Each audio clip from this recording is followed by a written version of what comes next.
Style is a defining factor for the Mercedes CLA. This front-wheel drive saloon is actually only about as big as your average family hatchback, but it is noticeably more expensive than plenty of other premium family car options, and Mercedes thinks it's those slick looks that will justify the price. Unfortunately, the experience behind the wheel doesn't really live up to the expectations built up by those racy looks and the prestigious badge on its nose. It's not bad to drive by any standards, it's just a bit mediocre really.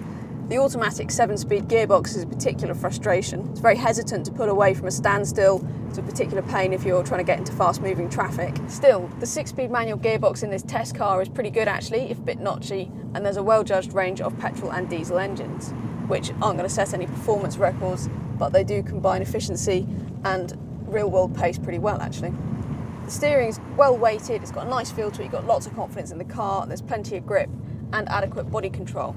Suspension setups vary depending on which trim you choose, but actually none of the CLA models are particularly great in terms of ride comfort. They shimmy around over poor road surfaces, particularly with cornering forces involved, and you do also get quite a lot of wind and road noise intruding into the cabin, more than you'd expect for an executive car. So we know that the CLA is actually quite a small car, and it definitely feels more enclosed in here than you'll find in the bigger, equally premium cars that it's priced very close to. However, it will be practical enough for most. Tall drivers will be able to get comfortable in here, there's a good range of adjustment and the seat drops really nice and low. There's also a nice array of materials and style touches, including these nice rotary vents and metal look dials. Equipment's really good as well. You get climate control, cruise control, Bluetooth, DAB radio, USB input and 18-inch alloys, plus all the cars get this colour screen. You do have to pay extra for the nav system that we've got fitted to this test car, and it is a little bit fiddly to use because of all the sub-menus, but it's still a great addition. It's back here that you really start to pay for the CLA's raked back looks and compact size. Despite the apparent practicality of the four-door layout, you have to be really careful not to bang your head as you get into the seats.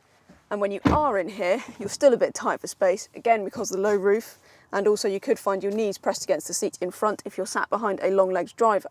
The boot actually has a really good floor space, but because it's quite shallow and it has this quite narrow opening, it's definitely not the most practical boot in the class, and you'd struggle to get bulky items in there.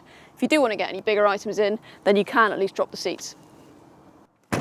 So the CLA has its strengths and weaknesses. It's good enough, if not outstanding, to drive, and many buyers will be tempted by its sleek looks. However, if you're one of them, just be aware that there are cars out there that are more practical, better to drive and similarly priced. For more information, go to whatcar.com and search for Mercedes CLA. And whilst you're here, click subscribe and have a look at the rest of the videos on our channel.